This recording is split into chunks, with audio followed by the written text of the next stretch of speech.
성도들 함께 일어나서 하나님 말씀 합독하도록 하겠습니다. 오늘 선포될 말씀 신약성경 베드로전서 1장 8절로부터 9절로 말씀입니다. 함께 하나님 말씀 받들어 올리겠습니다.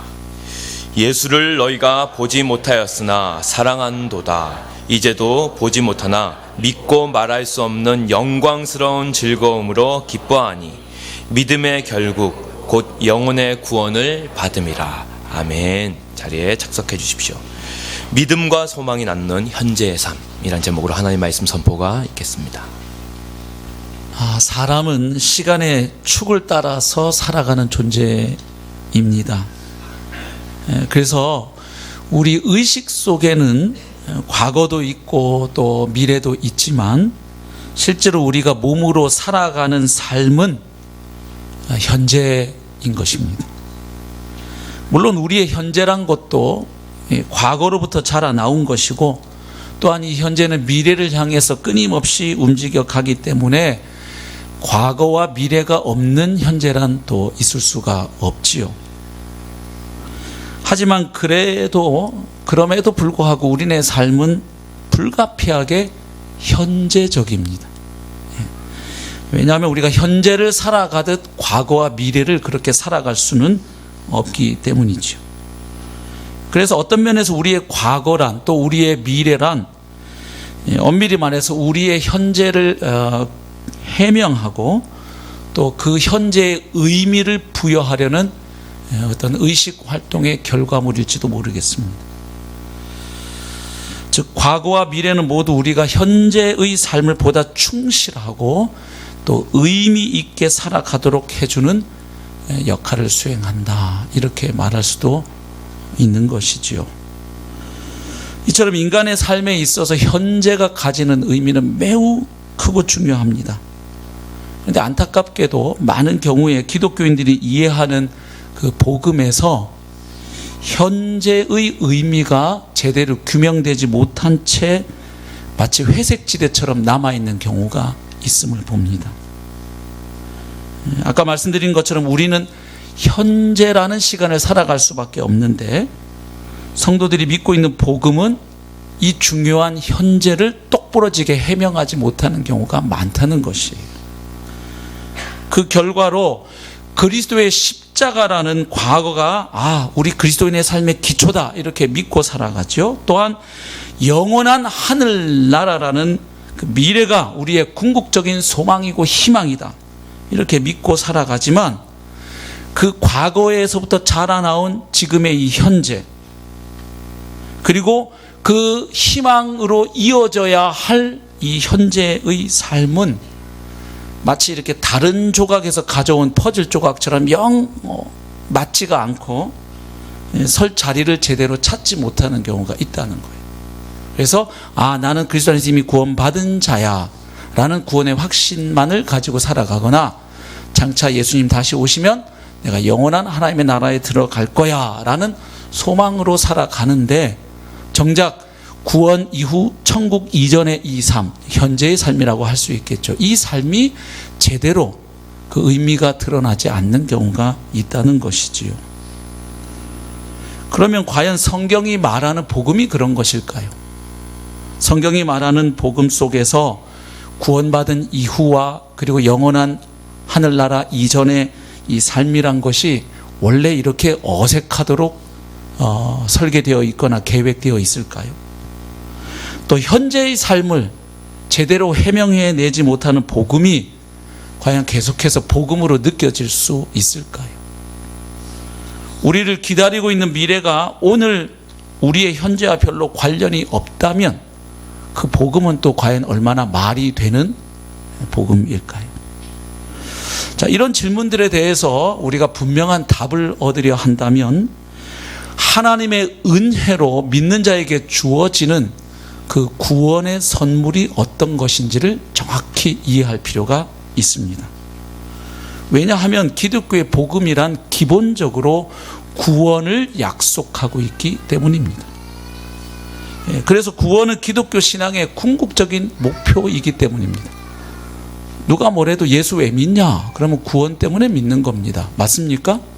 그렇죠. 오늘 베드로전서 1장 9절에도 보시면 믿음의 결국 곧 영혼의 구원을 받음이라. 믿음의 궁극적인 목표가 어디에 있다는 것입니까? 구원에 있다는 것이지요. 그래서 복음은 처음부터 구원을 염두에 두고 있습니다. 그래서 구원은 기독교 신앙의 가장 결정적인 요소로 작용합니다. 그뿐만 아니라 우리 신앙의 종착역이기도 합니다. 따라서 구원은 성도의 신앙생활에 있어서 그 궁극적인 지평을 형성합니다. 무슨 소린가 하니 구원에 관한 우리의 생각이나 관념은 단순히 그 조직신학에서 구원론이라고 하는 지엽적인 교리 차원을 뛰어넘는다는 거예요. 무슨 이야기냐? 복음이 약속하고 있는 그 구원을 기다리는 우리의 삶, 혹은 그 구원에까지 이르는 우리의 삶 전부를 채색해버린다는 거예요. 무엇이? 구원에 대한 그 생각과 그림이 그렇게 한다는 것입니다. 그래서 구원에 관해서 성도가 어떤 생각을 가지고 살아가느냐 하는 것은 현재 우리가 어떤 삶을 살아가는지를 결정합니다. 자, 그래서 지금 저희가 계속 이어서 살펴보고 있는 이 베드로 전서에서 사도 베드로는 그 당시에 로마 제국 변방에서 흩어져 살아가고 있는, 신앙 때문에 시련과 고난과 환난과 핍박을 당하고 있는 그 성도들에게 편지를 써서 보내면서 가장 먼저 무슨 이야기를 합니까? 그들이 누구인지를, 다시 말하면 하나님이 그들에게 주신 구원의 선물이 얼마나 놀랍고 황홀하고 영광스러운 것인지를 먼저 설명합니다. 그래서 그들의 정체성을 1장 2절 보면 당신들은 하나님의 택하심을 받은 나그네입니다 라고 말한 후에 그 말이 의미하는 바가 무엇인지를 풀어 설명합니다. 3절부터 하나님의 택하심을 받았다는 게 도대체 무슨 소리인지, 그리고 이 땅에서 나그네로 살아간다는 것이 무슨 의미인지를 3절 이하 자세히 풀어가고 있는 것이지요. 그래서 성도들이 받은 그 구원의 실체를 설명해 가는데 크게 두 가지 방법으로 설명합니다. 하나는 성삼위 하나님과 관련지어 설명합니다. 성부, 성자, 성령, 이렇게 성삼위 하나님과 관련지어서 성도가 받은 구원이 어떤 것인지를 설명합니다. 또 하나는 과거, 현재, 미래라는 이 시간과 역사의 축을 따라서 구원의 의미를 설명해 가지요. 그래서 3절에 보면 먼저 구원의 과거의 측면을 이야기합니다. 흩어진 나그네로 살고 있는 그 성도들이 어떤 사람들이라는 것입니까? 성삼위 하나님의 은혜로 말미암아 이미 거듭난 사람들임을 밝혀주고 있습니다. 그래서 그 하나님을 찬양하자고 노래하지요. 여기 성삼위 하나님이 다 나오죠. 성도들이 거듭났다는 사건이 무엇을 의미하는지를 어떻게 설명합니까? 이렇게 설명합니다. 여러분이 거듭났다는 것은 기본적으로 성부 하나님, 아버지 하나님께서 창세 전에 예수 그리스도 안에서 여러분들을 구원하기로 선택하시고 예정하셨기 때문에 일어난 일입니다. 성부 하나님의 예정과 선택에 따라 여러분이 거듭났다고 말하지요. 또한 여러분이 거듭난 것은 그 성부 하나님의 뜻에 따라서 아들 예수님께서 영광스러운 하늘 보좌를 버리시고 이 땅에 우리와 동일한 인간의 모습으로 오셨을 뿐만 아니라 그분이 성경에 예언된 대로 우리를 위하여 십자가에 죽으시고 부활하셨기 때문에 그것을 근거로 해서 여러분이 거듭났습니다. 그 이야기를 하죠.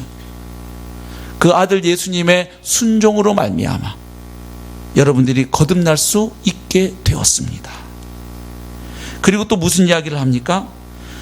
예수님을 통해서 역사 가운데 이미 일어난 사건, 이건 객관적이고 역사적인 사건이죠. 역사 가운데 일어난 예수 그리스도의 십자가와 부활의 사건, 흔들 수 없는 객관적이고 역사적인 그 구원 사건을 토대로 해서 이제 성령 하나님이 여러분의 심령마다 개인적으로 주관적으로 객관적인 구원 사건을 여러분에게 주관적으로 적용시키셔서 여러분을 다시 살리셨습니다.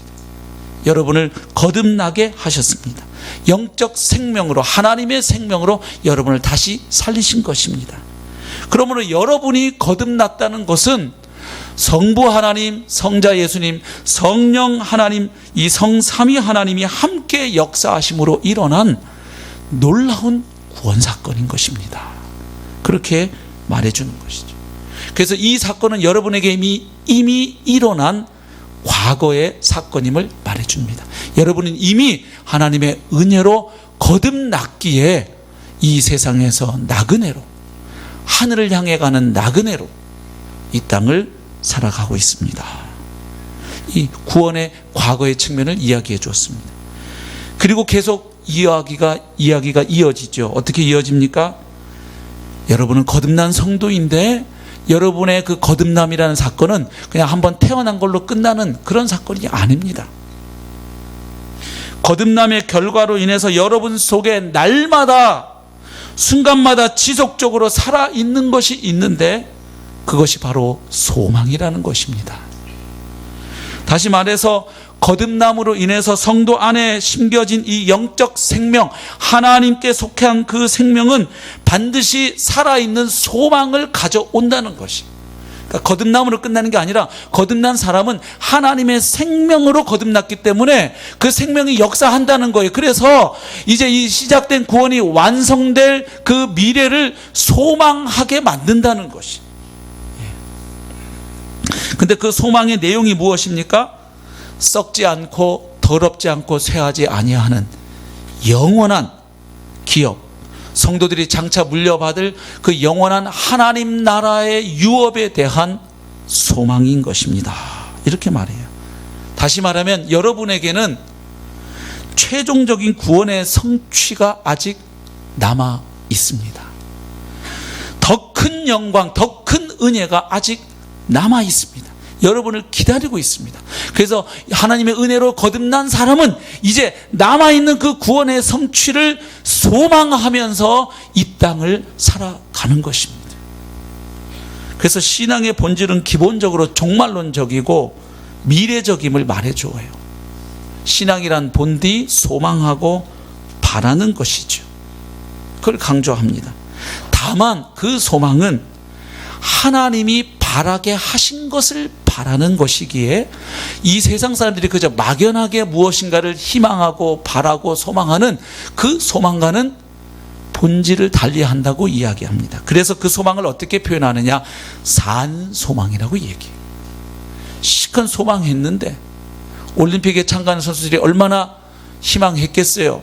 그 포디움의 가장 높은 자리에 서서 그 금메달을 걸게 되기를 소망했겠지만 소망대로 되는 사람도 있지만 뜻하지 않게 예선전에서 금메달 후보가 탈락하는 일도 생기잖아요. 그래서 성도들이 가지는 이 미래에 대한 소망은 잘하면 될 수도 있고 또 수틀리면 안 될 수도 있는 그런 소망, 아니면 기껏 소망했는데 마지막 끝에 갔더니 그런 거 없는데요 해서 사람을 당황하게 하는 그런 소망이 아니고 예수 그리스도의 부활로 말미암아 확실하게 보장된 소망이고 하나님이 그리고 이미 그 유업을 이미 예비해 놓고 보호하고 기다리시기에 때가 되어서 성도들이 이제 받기만 하면 되는 소망이라는 거예요. 그래서 살아있는 소망 이렇게 표현하고 있습니다. 확실한 소망이라는 것이죠. 결국 이렇게 보면 지금 베드로가 흩어진 나그네로 살아가는 성도들에게 주문하는 신앙이 어떤 색깔인지를 알게 됩니다. 그것은 한마디로 하나님이 여러분에게 허락하신 그 산 소망을 따라서 이제 이 땅에서 잠시 황홀한 여행자로 나그네로 살아가는 것이 여러분의 신앙생활입니다.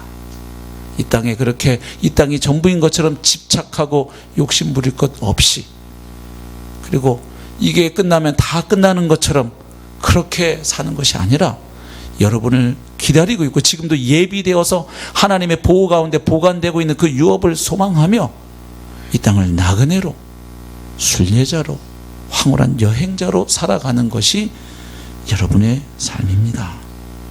약속된 미래를 확신하고 소망하면서 오늘을 살아가는 것입니다. 한국교회가 많이 놓친 부분이 이 부분이죠. 예수 믿어서 이 땅에서 잘 먹고 잘 사는 것에 너무 집중되어 있죠. 그래서 어느 분이 그렇게 표현했어요. 한국 교회 다니는 성도들이 믿는 구원의 개념은 예수 믿어서 잘 먹고 이 땅에서는 잘 먹고 잘 살다가 죽어서는 천당 가는 것, 딱 한 줄로 끝난다는 거죠. 그러니까 이 땅에서의 삶이 제대로 규명이 안 되는 것이에요. 그리고 이 땅에서 경험하는 고난의 의미가 제대로 풀어지지 않는 것이에요. 이렇게 구원의 과거와 미래를 이야기한 다음 베드로는 어디로 옵니까? 현재로 오는 것이에요. 사실 지금 베드로가 진짜 해주고 싶은 이야기는 현재예요. 왜? 지금 이 편지를 받아 읽는 사람들은 베드로가 이 편지를 쓰고 있는 이 순간에도 혹독한 시련과 고난과 핍박을 당하고 있는 성도들이에요. 그래서 그 현재의 삶을 승리하면서 제대로 살아갈 수 있도록 위로하고 격려하고 돕고 싶은 마음이에요. 그래서 과거 이야기, 미래 이야기 한 다음 이제 현재 이야기를 풀어갑니다. 이런 이야기입니다. 여러분, 하나님은 우리를 미래에 대한 소망을 가지고 살게 하셨지만 그러나 우리를 그 기다림 속에 홀로 버려두시는 분이 아닙니다. 왜냐하면 과거와 미래에 우리를 위해서 역사하시는 하나님은 오늘도 현재에도 성도들과 함께 하시고 역사하고 계시기 때문입니다. 여러분들이 이 사실을 아셔야 합니다. 이렇게 지금 설명해요. 그러면서 현재도 구원을 위해서 역사하시는 하나님의 활동을 세 가지로 소개하고 있죠. 다 이미 우리가 읽어본 말씀입니다. 첫 번째는 무엇입니까? 5절에 나와 있죠. 하나님의 능력으로 철통같이 여러분을 보호하고 계십니다. 여러분 이미 거듭난 성도들이고 완성될 구원을 향해 가는 순례자들인데 문제는 이 땅, 이 세상의 삶이 그렇게 만만하지가 않다는 거예요. 녹록지가 않다는 거예요. 유혹이 있다는 거예요. 시련이 있다는 거예요. 핍박이 있다는 거예요. 그래서 이 시작된 구원이 완성을 향해 잘 갈 수 있도록 하나님은 거듭난 성도 여러분들을 하나님의 능력으로 철통같이 보호해 주신다는 거예요. 다만 그 하나님의 능력이 어떻게 여러분에게 경험이 되느냐? 여러분의 믿음을 통해서. 그래서 믿음을 통해서 하나님은 그분의 능력으로 성도들을 보호해 가신다는 거예요. 왜요?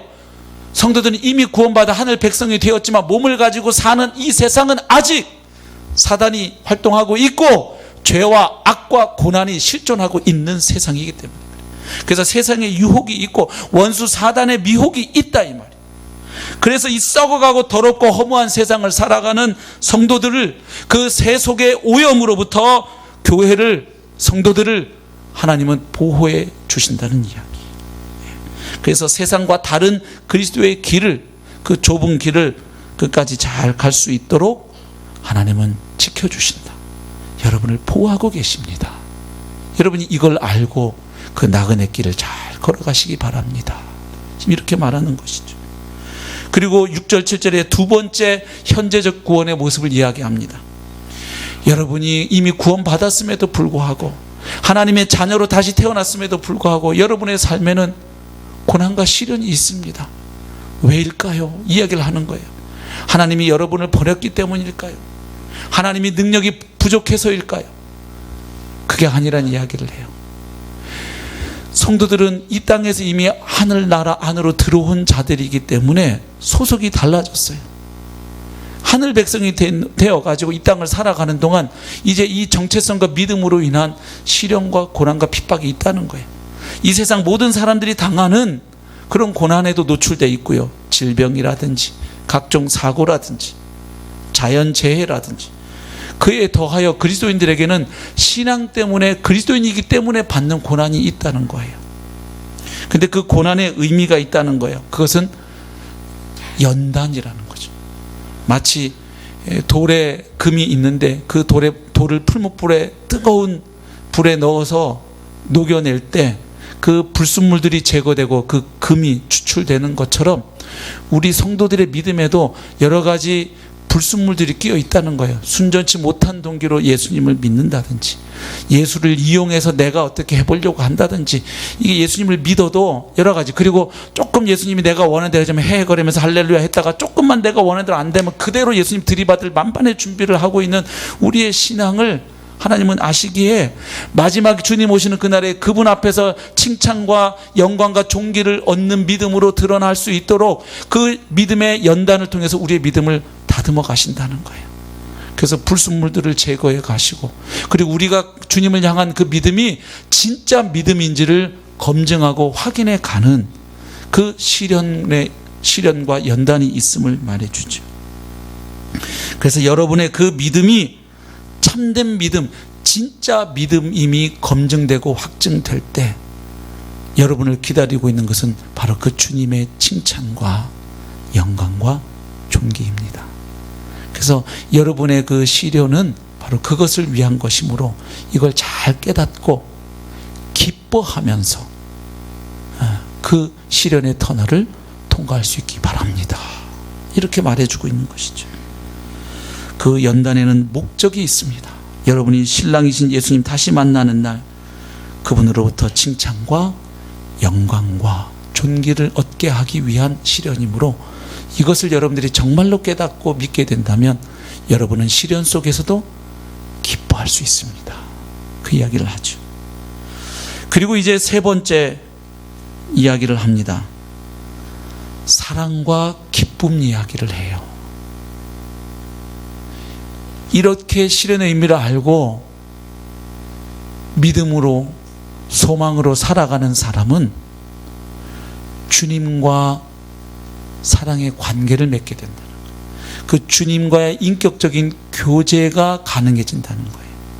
그리고 주님과의 사랑의 교제에서는 반드시 기쁨이 솟아나온다는 이야기를 합니다. 즉 이런 이야기를 하는 거예요. 종말에 완성될 그 최종적인 구원을 기다리면서 그때 받게 될 영원한 하나님 나라의 유업을 소망, 썩지 않고 쇠하지 않고 더럽지 않은 그 영원한 유업을 받을 그날을 소망하면서, 그리고 우리 그 몸이 주님의 부활에 참여할 그것을 소망하면서 그것을 기다리며 오늘을 살아가는 성도의 삶이란 것이 그저 그날만을 학수고대하면서 오늘은 너무 힘드니까 그저 이 고된 현실을 힘겹게 버티고 견디고 이 악물고 걸어가는 몸이 건조한 삶이 아닙니다. 그 얘기를 하는 거예요. 그걸 모르면 여러분은 그저 이미 거듭났다는 구원의 확신만을 붙잡고 살아가게 될 것입니다. 아니면 미래에 내가 분명히 하나님의 진노의 심판에서 구원받을 것이라는 그 소망만으로 오늘의 고달픈 현실은 그저 이 악물고 참고 견디며 살아가게 되는데 그것이 하나님이 여러분에게 주시는 구원의 본질이 아닙니다. 그 이야기를 하는 거예요. 무슨 이야기를 하는 겁니까? 비록 여러분이 살아가는 이 세상살이는 하나님의 능력으로 보호받는 것이 필요할 만큼 이 세상에는 유혹도 있고 위태로운 길이라는 거예요. 그러니까 하나님이 보호해 주시겠다는 거죠. 그냥 룰루랄라 소풍 가는 길이 성도의 신앙길이면 뭘 하나님이 능력으로 철통같이 보호해 줘요. 가만 냅둬도 알아서 잘 할 건데, 하나님이 보호해 주겠다는 것 자체가 성도가 믿음으로 이 세상 걸어가는 게 그렇게 만만하지만은 않다는 거예요. 위태롭다는 거예요. 그래서 하나님이 보호해 주시겠다는 거잖아요. 또한 성도에게 있는 그 믿음 그리고 그 소망이 참된 것인지 살아있는 것인지를 검증하고 확인하는 시련이 있다는 거예요. 겪어야 하는 고난이 있다는 거예요. 그래서 신자가 걸어가는 이 세상 여정, 나그네 여정은 분명히 고된 길이 맞다는 거예요. 그런데 그게 다가 아니라는 이야기예요. 고된 길인데 그럼에도 불구하고 여러분이 그 길을 잘 걸어갈 수 있는 이유가 있다는 이야기를 합니다. 왜냐? 그 길에는 이 세상 사람이 결코 알 수 없는 놀라운 기쁨이 있기 때문입니다. 그 이야기를 하는 거예요. 그런데 그 기쁨이 어디에서 나오는지를 먼저 이야기합니다. 그 기쁨은 여러분이 주님으로 믿고 있는 예수 그리스도, 그분과의 인격적인 관계성, 그리고 그분과의 사랑의 교제에서 솟아나오는 기쁨입니다. 그 이야기를 하죠. 주님과의 뜨거운 사랑의 교제에서 솟아나오는 기쁨. 8절 다시 한번 보십시오. 예수를 너희가 보지 못하였으나 사랑하는도다. 이 편지를 쓰고 있는 베드로는 예수님을 실제로 뵀죠. 물고기 잡는 어부로 살다가 자기 인생에 찾아오신 주님 만나서 배와 금을 다 버려두고 그분 따라 나섰죠. 3년여를 주님과 함께 했죠. 그러면서 주님의 말씀 가르침 배웠고요. 주님이 행하시는 많은 기적들 봤어요. 그러나 허망하게 예수님이 사람들 손에 붙잡혀서 십자가에 달려서 하나님의 저주를 받고 죽는 것을 보고 자신을 실패자로 규정하고 그는 예수를 떠나갔죠. 그런데 3일 만에 부활한 예수가 그를 찾아오셨죠. 그러면서 네가 나를 사랑하느냐 물으시고 그를 다시 사명자로 세우시는 그 은혜를 경험했던 인물이 베드로입니다. 근데 지금 베드로가 말하는 건 자기는 이 육신의 눈으로 예수님을 보았을 뿐만 아니라 그분과 함께 했던 시간이 있고 그분의 은혜와 용서와 자비를 경험했기 때문에 당연히 자기는 그 예수를 믿을 뿐만 아니라 사랑하는데, 놀라운 건 뭐냐 하면 지금 이 편지를 받아 읽게 될 그 성도들은 자기처럼 예수님을 육신의 눈으로는 본 적이 없다는 거예요. 만나본 적 없다는 거예요. 그런데 놀라운 것은 뭐냐면 그들이 그 고난의 시간을 살아가면서도 그들 마음속에 뭐가 있냐? 예수를 향한 사랑이 있다는 거예요. 예수를 너희가 보지 못하였으나 사랑하는도다. 요한복음 20장 보면 예수님께서 도마가 나 부활한 예수 다시 만나서 이 옆구리에 손 넣어보고 여기 해보기 전에는 내가 정말 넣어보고 만져보고 내 눈으로 확인하기 전에는 예수 부활 난 못 믿겠다 했다가 주님 나타나셔서 믿음 없는 자가 되지 말고 믿음 있는 자가 되라고 하죠. 그때 나의 주시며 나의 하나님이시니이다 고백하니까 주님 뭐라고 말씀하셔요? 네가 나를 본고로 믿느냐? 보지 못하고 믿는 자들은 복이 있도다 말씀하셨죠. 지금 베드로는 그 말씀 아마 생각하고 있을 거예요. 야, 저 사람들은 예수를 본 적도 없는데 그분을 믿을 뿐만 아니라 사랑하고 있구나. 그리고 예수를 사랑하는 사람은 그 예수님과 교제를, 인격적인 사귐을 갖게 되는데 그 주님과의 사귐은 반드시 뭘 초래한다? 엄청난 기쁨을 낳는다는 사실이에요. 예수를 너희가 보지 못하였으나 사랑하는도다. 이제도 보지 못하나 믿고 말할 수 없는 영광스러운 즐거움으로 기뻐하니, 이렇게 말합니다. 그러니까 예수님을 향한 분명한 믿음을 가지고, 그리고 하나님이 이미 예비해 놓고 기다리고 있는 영원한 유업에 대한 확실한 소망을 가지고 이 세상을 살아가는 사람들에게는 어떤 일이 일어난다는 거예요? 믿음의 대상이신 예수님을 그저 알고 있고 신뢰하고 의지하는 정도뿐만이 아니고 그 믿음의 대상이신 그분을 깊이 뜨겁게 사랑하게 된다는 거예요. 그리고 그 사랑은 기쁨을 낳는다는 이야기예요. 결국 사랑의 교제에서 놀라운 기쁨이 솟아나는 것입니다. 결국 앞에 이야기부터 이어서 정리하면 이렇게 정리가 가능해요. 믿음과 소망은 사랑을 낳는다. 이렇게 정리할 수 있습니다. 그러니까 믿음으로 살고 소망으로 사는 사람은 이제 사랑으로 살아가게 된다는 거예요. 특별히 누구를 향한 사랑? 자기 믿음의 대상이신 예수 그리스도. 그분과 사랑의 사귐을 갖는다는 거예요. 이게 어떻게 가능하죠? 예수님은 2000년 전 인물 아니에요. 2000년 전에 그가 이 땅에 와서 뭔 기적을 행했든 살았든 죽었든 부활했든 간에 어떻게 2000년 전에 이 땅을 다녀간 예수와 사랑의 교제가 가능하냐고요. 부활로 가능하지요. 여러분, 부활은 죽은 사람에게 다시 목숨이 돌아와서 다시 심장이 뛰고 살아난 것을 말하는 게 아니에요. 전혀 다른 새로운 하나님의 영원한 생명이 부어진 게 부활 사건이에요. 아멘. 여러분, 나사로가 살아나왔지만 나사로는 또다시 죽었어요. 그래서 그건 부활이라 말하지 않고 소생이라고 이야기하는 거예요. 그래서 전해지는 이야기에 따르면 나사로가 무덤에서 살아나온 다음 세마포를 풀어주자마자 예수님에게 물었던 첫 번째 질문이 뭐였다는 이야기죠? 예수님, 저 또 죽나요? 2번 죽으신 분이에요. 그죠? 그건 부활이라고 말하지 않아요. 예수님의 부활은 죽었던 예수가 다시 3일 만에 목숨 돌아와서 다시 심장이 뛰고 살아났다는 의미가 아니라 하나님의 새로운 창조의 역사가 일어났다는 뜻이에요. 그래서 예수님의 부활은 단순히 예수 자신의 부활로 끝나지 않고 하나님의 생명의 역사가, 그 통치와 구원이 이 죄와 사망이 지배하는 이 세상 가운데 뚫고 들어와 있다는 이야기예요. 그래서 종말의 새로운 시대가 이 안에 와 있는 거예요. 그래서 지금 하나님의 나라가 확장되어 가고 있지요. 예. 새로운 시대가 시작되었다 이 말이에요. 예수님의 부활로 말미암아. 왜? 사망이 생명에 굴복당했기 때문이지요. 예. 결국 참된 소망과 진짜 믿음은 사랑을 낳는다는 이야기입니다. 살아있는 소망과 참된 믿음의 결정적인 특징은 그 주님을 사랑하게 되는 것이고, 그로 인해서 기쁨을 누리는 것이죠.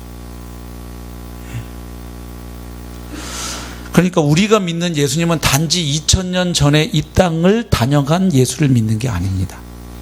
또 언젠가 다시 오실 그분을 믿고 기다리기만 하는 게 아닙니다. 그건 당연하고, 당연히 2000년 전에 이 땅에 오셔서 나를 위해 죽고 부활한 예수를 믿는 거지요.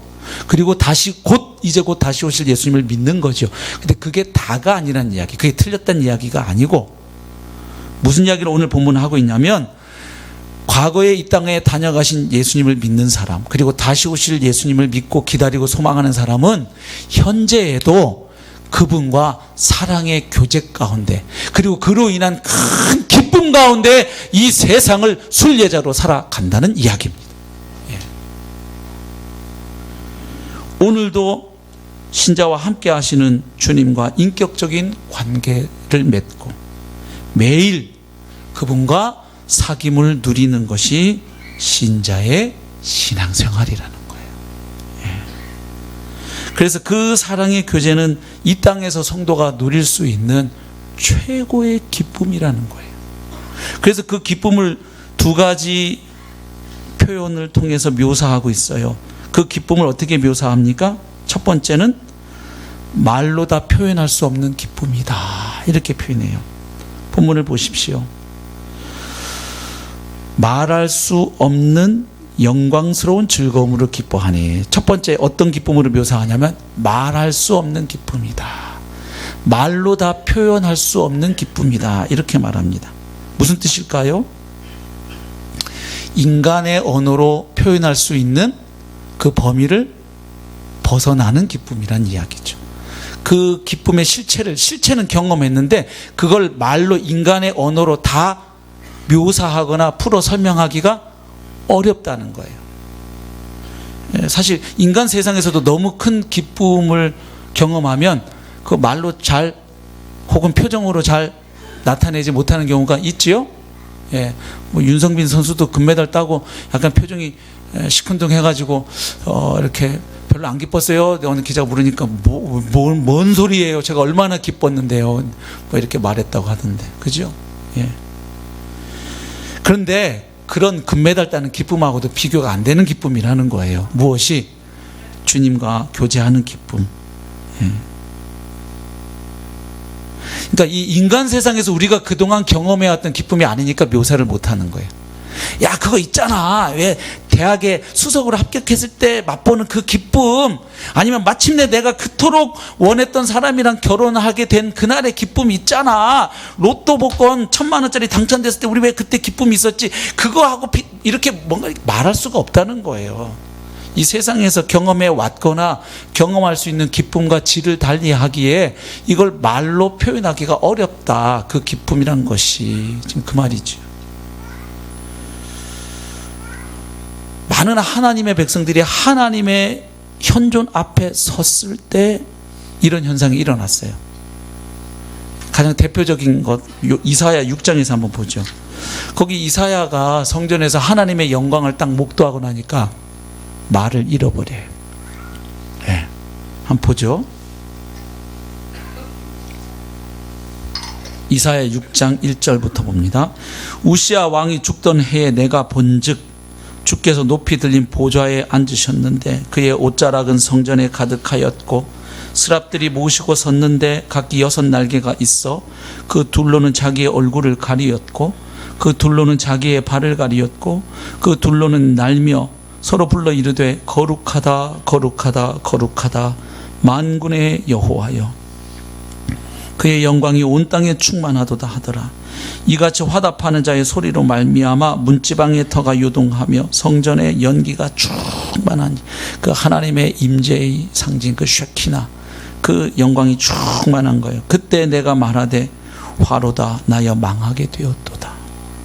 나는 입술이 부정한 사람이요 나는 입술이 부정한 백성 중에 거주하면서 만군의 여호와이신 왕을 배웠음이로다 하였더라. 말을 못하는 거예요. 거룩하신 하나님의 현존 앞에 서니까 이 부정한 입술로 이 더러운 입술로 뭐라고 할 수가 없었다는 이야기. 주님과 사랑의 교제는 항상 그 기쁨의 충만을 낳아요. 요한일서에서도 사귐이 낳는 기쁨을 이야기합니다. 요한일서 1장 1절부터 4절 말씀 한번 같이 읽어보실까요? 이번에는 시작. 태초부터 있는 생명의 말씀에 관하여는 우리가 들은 바요 눈으로 본 바요 자세히 보고 우리의 손으로 만진 바라. 이 생명이 나타내신 바 된지라. 이 영원한 생명을 우리가 보았고 증언하여 너희에게 전하노니 이는 아버지와 함께 계시다가 우리에게 나타내신 바 된 이시니라. 우리가 보고 들은 바를 너희에게도 전함은 너희로 우리와 사귐이 있게 하려 함이니 우리의 사귐은 아버지와 그의 아들 예수 그리스도와 더불어 누림이라. 우리가 이것을 쓰면 우리의 기쁨이 충만하게 하려 함이라. 아멘. 그리스도를 통한 교제의 기쁨, 주님과의 교제, 그리고 그 주님을 같은 주를 믿고 고백하는 그 생명의 말씀을 보고 만진 자들의 그 교제 가운데 뭐가 충만하다는 거예요? 기쁨이 충만하다는 거예요. 그러니까 사귐은 기쁨을 낳는 거예요. 기쁨을. 하나님 나라의 현존을 이 땅에서도 주님과의 교제를 통해 희미하게나마 경험할 수 있기 때문에 말로 다 표현할 수 없는 기쁨, 이렇게 얘기해요. 찬송가 442장에 보면 이 기쁨을 노래하고 있어요. 이걸 맛본 분의 노래 같아요. 442장을 보면 저 장미꽃 위에 있을 아직 맺혀 있는 그때에 귀에 은은히 소리 들리니 주 음성 분명하다. 주님 나와 동행을 하면서 나를 친구 삼으셨네. 우리 서로 받은 그 기쁨은 알 사람이 없도다. 아멘. 2절 같이 한번 불러볼까요? 시작. 그 정한 주의 음성 우는 새도 잠잠케 한다.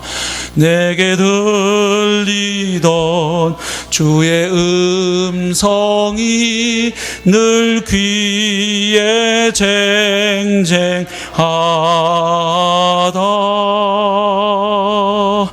주님 나와 동행을 하면서 나를 친구 삼으셨네. 우리 서로 받은 그 기쁨은 알 사람이 없도다.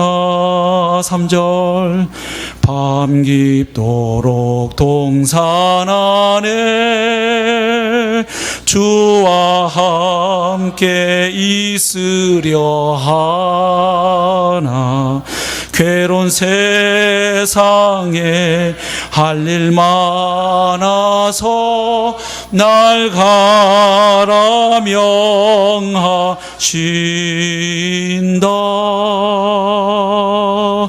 주님 나와 동행을 하면서 나를 친구 삼으셨네. 우리 서로 받은 그 기쁨은 알 사람이 없도다. 아멘. 참 귀한 찬송입니다. 그죠? 주님과의 교제가 너무 좋아서 밤 깊도록 동산 안에 주와 함께 계속 주님 같이 있고 싶어요. 근데 계속 너 나하고만 있으려면 너 천국 와야 된다. 이 땅에선 사명이 있으니 다시 또 일하러 가야지. 3절이 그 이야기예요. 이 이야기는 뒤집으면 주님과 함께하는 교제가 얼마나 즐겁고 복된 것인지. 연애 결혼하신 분들 생각해 보세요. 결혼 전에 만나서 헤어지는 시간이 다가오면 어떠셨어요? 아싸 벌써 왔구나. 아유 잘됐다. 아유 힘들었는데 아유 빨리 바래다 줘야지 이 여자. 아유 혹시 이런 분 계세요? 아 왜 벌써 막차 시간이 온 거야 이러면서 그 헤어지기 싫어서 결혼하셨잖아요. 예, 아닌 것처럼 그렇게 쳐다보시면 참 제가 삼가 위로의 말씀을 드립니다. 그냥 어거지로 결혼하신 건데 그러면 같이 있는 시간 즐거우셨죠? 예, 그 시간 끝나면 얼마나 아쉬웠어요. 예, 그렇게 헤어져 놓고 집에 가서 또 전화통 붙잡고 잘 갔냐고. 잘 들어갔지. 집 대문 앞에까지 바래다 줘놓고 그 앞에를 다 큰 성인이 못 들어갔겠어요 대문을. 또 잘 갔냐고 또 보고 싶다는 소리죠. 예. 그래서 당신 없이는 못 살아 해놓고 한 30년 사니까 당신 때문에 못 살아. 왜 이렇게 그게 참 서글픈 거예요. 그 대사가 바뀐 게. 그렇죠? 예. 계속 주님 때문에 당신 때문에 행복해 이 소리 하면서 사시기를 주의 이름으로 축원합니다. 예. 예. 뭐 성도님들 약 올려서 죄송한데 저는 아직까지는 그러고 살고 있네요. 예. 예. 아직까지는 예. 신혼 때보다는 더 사랑하는 것 같아요. 기분 나쁘세요? 예. 예.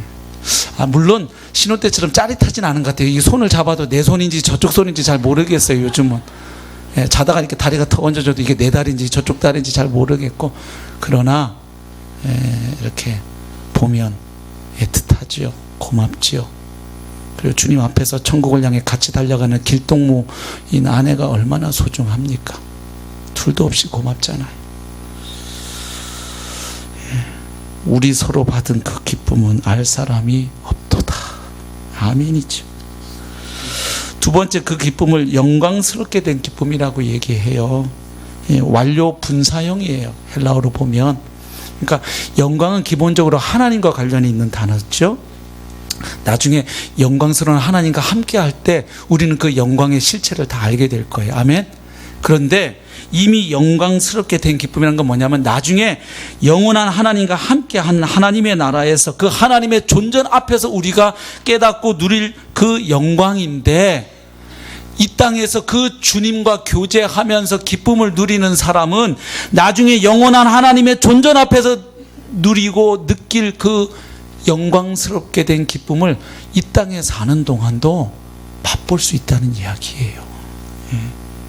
현재를 살아가면서도 하늘의 특징을, 영원한 하나님 나라의 속성을 누리고 참여하게 되기 때문에 이것을 가리켜 영광스럽게 된 기쁨이다, 이렇게 표현합니다. 그러니까 결국 성도가 종말에나 있을 그 믿음의 결국, 그 구원을 지금 누리는 비결은 기쁨이라는 거예요.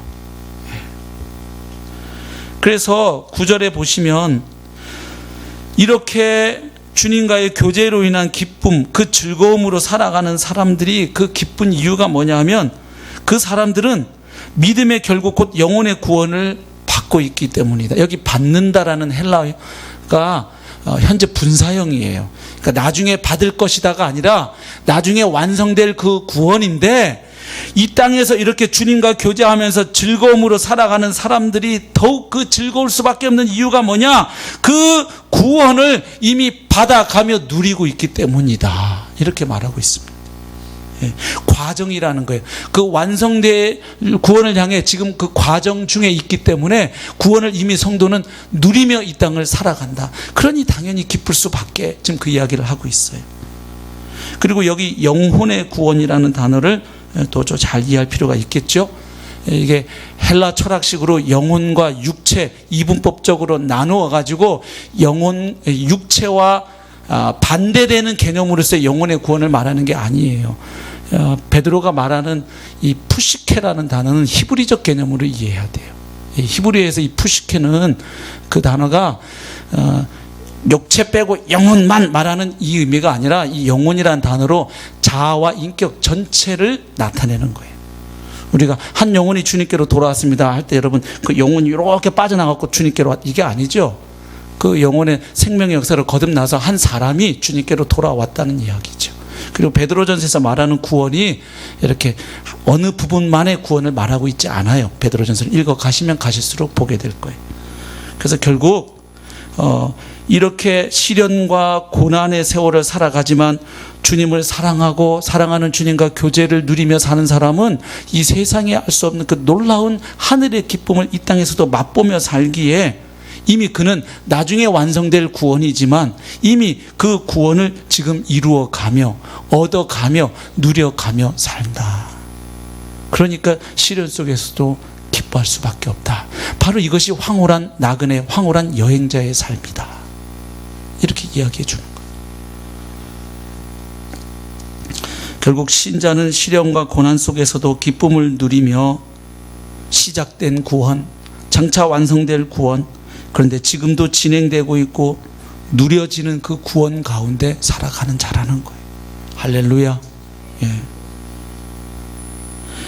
결국 신자의 현재의 삶은 예수님 그분을 사랑하고 그 사랑의 교제 속에서 말할 수 없는 기쁨을 누리며 이 세상을 순례자로, 나그네로 살아가는 거예요. 이게 되면 우리가 집착했던 것들부터 이게 놓는 일이 가능한데, 이게 안 되니까 하나님 나라를 믿는다고 하면서도 그리스도인들이 세상 사람들 보기에 더 욕심이 덕지덕지 붙어서 더 거짓말 잘하고 더 돈 밝히고 아주 더 그냥 욕망의 화신처럼 살아간다고 욕을 먹는 거예요. 이게 안 되니까. 장차 누릴 그 기쁨이지만 이 땅에서 주님과 함께 그것을 맛볼 때, 와, 이것을 영원토록 함께 누릴 그 영원한 하나님의 나라, 이게 이제 진짜 손에 잡히는 거죠. 그러니까 이 세상이 전부가 아니라는 걸 깨닫고, 그전에는 이게 전부였던 것처럼 믿고 우리가 올인하고 살았잖아요. 우리도. 예? 죽음 뒤에는 가봐야 하니까 모르겠고, 위에 살던 이 8, 90년 사는 날 동안 하여튼 잘 먹고 잘 살고 폼 잡고 살다가 죽음 뒤에 천국이 있으면 운 좋으면 가고 없으면 지옥. 근데 이제 지옥 생각하면 또 껄끄럽긴 하죠. 그죠? 네. 근데 그건 가봐야 하는 거지. 솔직하게 뭐 있는지 없는지 그거 뭐 다 안 가봤는데 뭐 이러고 그냥 그거 뭐 생각한다고 밥이 나오나 떡이 나오나 오늘 그냥 살자. 오늘 잘 먹고 잘 살자. 이러고 가는 삶이잖아요. 우리도 과거에 그렇게 살아왔고요. 그러다가 주님 만나서 하나님 나라 백성 된 거 아니에요. 할렐루야. 예. 이 기쁨은 그리스도의 부활에 근거한 기쁨이에요. 아멘. 주님이 이미 부활하셨기 때문에 사망이 주님 앞에 무릎을 꿇었어요. 그리고 장차 이 사망이 완전히 주님의 발등상 아래 굴복될 그날이 있는 것이에요. 그러니까 다시 말하면 주님의 부활을 취소할 수 없는 한 성도의 기쁨을 빼앗을 수 없다는 이야기예요. 할렐루야. 그렇죠. 주님이 이미 십자가에 죽으시고 부활한 이 명백한 사실을 취소할 수가 없어요. 그러면 주님의 부활로 말미암아 우리에게 주어진 이 소망과 이 기쁨도 빼앗아 갈 수가 없는 거예요. 그러니까 2000년 기독교 역사 속에서 참된 신자들은 그 혹독한 고난과 시련의 세월을 살아가면서도 세상이 알 수 없는 기쁨으로 살아갔던 거예요. 그래서 그들을 가리켜서 성경은 어떻게 표현하느냐, 세상이 감당치 못할 자들이다. 이렇게. 감당이 안 되는 거예요. 두들겨 맞으면서도 할렐루야 하니 그걸 어떻게 할 거예요? 네? 재산을 빼앗고 목숨을 빼앗는데도, 주님 생각해보세요. 그 스데반 집사를 돌로 치던 사람들이 얼마나 충격을 받았겠어요. 돌에 맞아서 피투성이가 되어 가는데 그 얼굴이 해와 같이 빛이 나면서 주님 저들을 용서해 주세요, 자기들이 하는 짓을 알지 못하고 저렇게 합니다 하면서 주님의 품에 안기는 그 스데반을 보았을 때 사도 바울이 그 자리에 있었잖아요.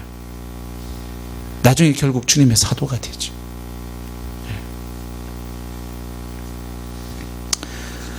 주님의 부활을 취소할 수 없으면 신자가 이 세상 살아가면서 누릴 수 있는 기쁨도 빼앗을 수 없습니다. 그래서 말씀을 맺겠습니다. 이 신앙생활에 있어서 주님과 교제하는 기쁨을 누리지 못하면 이게 안고 없는 찐빵이에요. 팥소 없는 팥빵. 말이 안 되죠? 팥소가 없는데 어떻게 팥빵이라 할 수 있겠어요? 그래서 성도의 신앙생활은 고난도 있고 시련도 있고 환난과 핍박도 있을 수 있지만 이 악물고 그냥 주님만 오셔봐라, 나를 무시하던 니네들 다 내 앞에 무릎을 막 이러면서 이 악물고 가는 여정이 아니라는 거예요. 고난이 있죠. 왜 없어요? 성경은 신자가 고난에서 면제됐다고 거짓 약속 주지 않아요. 너희에게 분명히 시련이 있다. 그러나 그 시련 중에도 기뻐할 수 있는 이유가 너희들에겐 있어. 이걸 좀 알고 누리렴 하는 거예요. 지금 그 말씀을 하고 있는 거예요. 제 얘기하고 말씀 맺겠습니다. 주님과의 교제는 우리에게 기쁨을 줄 뿐만이 아니라 죄로부터 승리하게 해줘요. 제가 이걸 제대로 처음 이제 경험한 게 대학생 때 있었어요.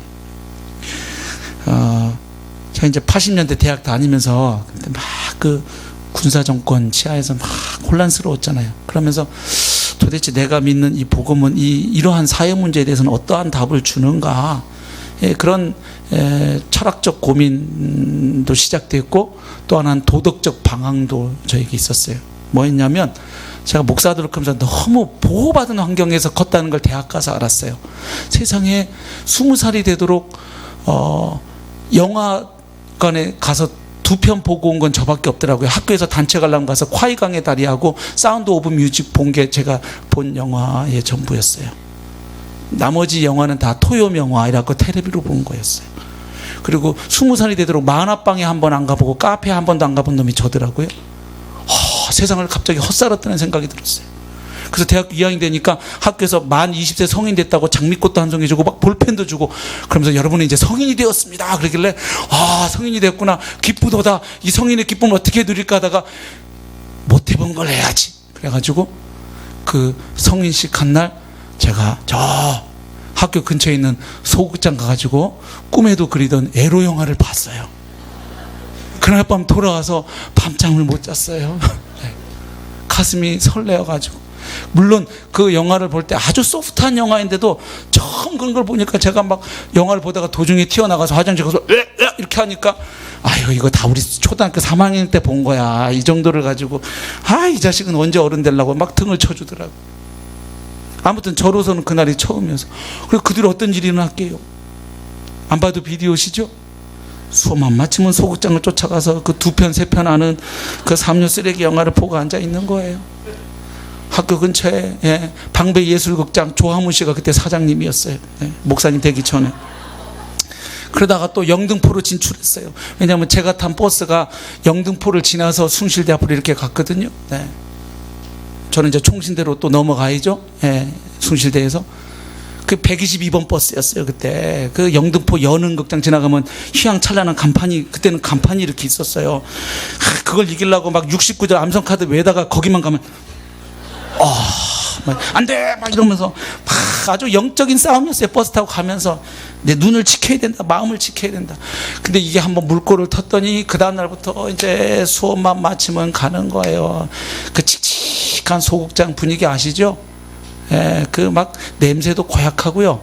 그런 데는 그때는 몰랐는데 제 앞에 앉아 계시던 그 남자분 두 분이 형제인 줄 알았더니 지금 보니까 그분들이 동성애자였던 것 같아요. 가만히 떠올려 보니까 그 칙칙하고 퀴퀴한 냄새 나고 그 음습한 거기 앉아갖고 그 쓰레기 영화를 2편 3편을 때리는 거예요. 그리고 집에 돌아오면 처참하게 마음이 무너져서 이러면서 내일도 내가 또 가면 나는 개새끼다 했는데 다음날 개가 돼 있어. 막 몇 달을 이렇게 하는데 이러면서 과거에 내가 그래도 고등학생 때 중고등학생 때 그렇게 주님 말씀을 열면 이 말씀이 꿀송이처럼 달고 막 여기에서 글자만 읽는 게 아니라 살아계신 주님의 음성을 듣고 기도하면 주님이 들려주시는 음성이 있고 있는데 성경책을 큐티한다고 형식적으로 펴도 그냥 써있는 글자만 보이고 아 이런 내용이구나 끝 큐티했다 오늘도 끝. 너무 세게 났다 하나님 말씀. 네. 그냥 주님과의 교제의 기쁨은 없고 자신에 대한 환멸감은 계속 쌓여가고 도대체 구원 받았다는데 이 죄로부터 요거 하나도 승리 못하고 도대체 무슨 구원받은 신자가 였다고냐 삶이. 아주 자신에 대한 환멸감만 쌓여가는 거예요. 도대체 성령이 함께 하신다는데 무슨 놈의 이런 죄 하나도 못 이기는 게 무슨 이게 영광스러운 신자예요. 어느 날 너무 마음이 허하고 이게 여러분 그렇잖아요. 세상의 죄락 쾌락이라는 게 즐거움이 약간의 즐거움인데 가면 갈수록 점점 더 센 걸 요구하면서 우리를 수렁으로 점점 끌고 가고 점점 허해요. 제정신이 돌아오면 술도 그렇고 마약도 그렇고 도박도 다 그렇잖아요. 이게 허하다고 사람이. 그래서 그날은 어떻게 무슨 내가 주님의 도심이겠죠. 무릎을 탁 꿇었어요. 기도를 주저리 시작했어요. 주님, 제가 이게 어떻게 하다 이 모양으로 이 물꼬를 터는데 이게 너무 뚝을 확 터갖고 제가 이 일탈이 갈수록 심해집니다. 주님, 무야면 좋습니까? 이렇게 이제 기도가 시작된 것 같아요. 제 지금 기억에는 한참 기도하다가 이게 뭐 환상인지 그림인지 제가 정확히 모르지만 하여튼 지금 또렷이 기억하는 그림 하나 남아 있어요. 그런 저를 보시면서 주님이 너무 안타까워하시는 거예요. 슬퍼하시면서 주님이 저하고의 그 친밀했던 사랑의 교제를 다시 회복하고 싶어 하시는, 애타게 기다리시고 나를 보고 우시는 주님의 모습을 보여주셨어요. 저는 그때 죄를 반복적으로 지을 때 이런 생각을 했거든요. 주님이 하여튼 요 임계치 요까지 네 한계 요까지만 차면 너는 이제 어느 날 걸어가다가 벼락 맞아 죽을 거야. 막 루터가 걸어가다가 자기 친구가 벼락 맞아 죽는 거 보고 주님 앞에 막 회개하잖아요. 그것처럼 주님이 아주 경찰관처럼 탁 좀 저를 노려보고 있다가 너 요까지만 가면 너 이제 버려버릴 거야. 아니면 이런 주님이었어요. 그 당시 제 마음속에. 근데 그 주님이 그렇게 망가져 있고 점점 침체의 늪으로 하염없이 들어가는 저를 보시면서 우시는 거예요. 내가 너 그렇게 살라고 십자가에 달린 게 아닌데, 내가 너 그렇게 살라고 복음 들려준 거 아니고, 보혜사 성령을 보낸 게 아니고, 너에게 기록된 말씀이 있고 기도의 복이 있고 예배가 있고 성도의 교제가 있고 그 많은 은혜의 도구들 수단들이 있는데 그걸 누리지 못하고 살아가는 저를 너무 안타깝게 보시고 가슴 아파하시는 그 주님의 마음이 딱 부어지고 제가 다음날부터 빠져나왔어요. 그 전에는요, 이 약물건 내가 오늘도 가면 개야 했는데 저녁엔 개가 돼 있더라고요. 근데 주님의 사랑이 마음에 부어지고 그래서 다시 그날 회개하고 주님 말씀을 폈어요. 말씀이 다시 달아요. 그 전에 그렇게 소태막 갖고 뭔 소리인지 모르겠고, 아니면 그저 내용 이런 내용이야, 오늘 본문은 이런 내용이 써있구나, 그렇지 그러니 그 얘기지 그래서 어쨌다고 내 삶은. 말씀이 다시 글자가 아니라 이 글자 속에 세미한 주의 음성이 들려오는 거예요. 기도하고 엎드리면 아들아, 사랑하는 내 아들아, 주님의 음성 들려주시는 거예요. 그렇게 되면 여러분 우리 기도가 바뀌죠. 그 전에 우리의 기도는 주님과의 교제가 되기 전에 기도는요, 소원 목록 주님께 쏴드리는 시간이에요. 하나님 이거 필요하고요, 저거 필요하고, 이거 해주시고 저거 해주시고, 청구서 계속 주님께 날리는 기도 시간이에요. 그러나 주님과의 교제의 기쁨을 알게 되면요, 이제 주님께 내 마음의 그 아픔, 부모에게도 친구에게도 말 못하는 그 내 마음의 상실과 좌절, 분노, 원망, 쓴뿌리, 기쁨, 그 주님께 아뢰 수 있는 거예요. 주님이 다 받아주시잖아요. 그리고 때 묻은 우리 얼굴을 주님이 닦아주시잖아요. 그렇게 되면 예배, 목장 모임, 성경 공부 시간, 성경 통독 시간, 예? 말씀이 깨달아질 때 오는 기쁨이 있어요. 아멘? 예. 저희 집에 명절 때 재밌는 그림이 있었어요. 아내가 성경 통독하다가 막 레위기 제사 너무 복잡하고 막 은혜가 안 돼갖고 하다가 마침 저희 집에 성경 2.0 만화가 있어요. 성경 내용을 거의 그대로인데 만화로. 갑자기 그걸 딱 이렇게 레위기를 보고 나더니 이해가 되는구만 이렇게 하더라고요. 그러더니 이제 아내는 민숙인가 지금 지나갔는데 아들 녀석이 명절 때 방에 누워서 뭐 하나 했더니 누워서 핸드폰을 보고 있길래 어이 그 자식, 제가 그랬더니 그게 아님을 밝히려고 아빠 레위기는 왜 이렇게 어려워요 또 그러더라고요. 누워가지고 레위기를 보니 그게 은혜가 되나. 그래서 제가 그래 너에게 줄 선물이 있다 그러고 그 만화책을 방에다 넣어줬죠. 예. 레위기에 나타난 그 제사를 통해 나타난 그 히브리서와 함께 연계해서 보면 그 희열이 있어요. 레위기에. 그렇죠? 그 놀라운 복음이 숨어 있잖아요. 아무튼 주님과의 교제가 되면 이 말씀 읽는 시간이 살아 움직이는 생생한 교제의 시간이 되는 거예요. 기도 시간, 예배 시간, 목장 모임 시간, 그리고 주님의 소원을 품고 봉사하는 시간, 전도하는 시간, 그 모든 시간이 주님과 함께하는 시간이 되는 줄로 믿습니다. 이런 은혜와 복이 충만하게 누려지시고 회복되시기를 축복합니다. 아멘. 예, 같이 찬양하시겠습니다.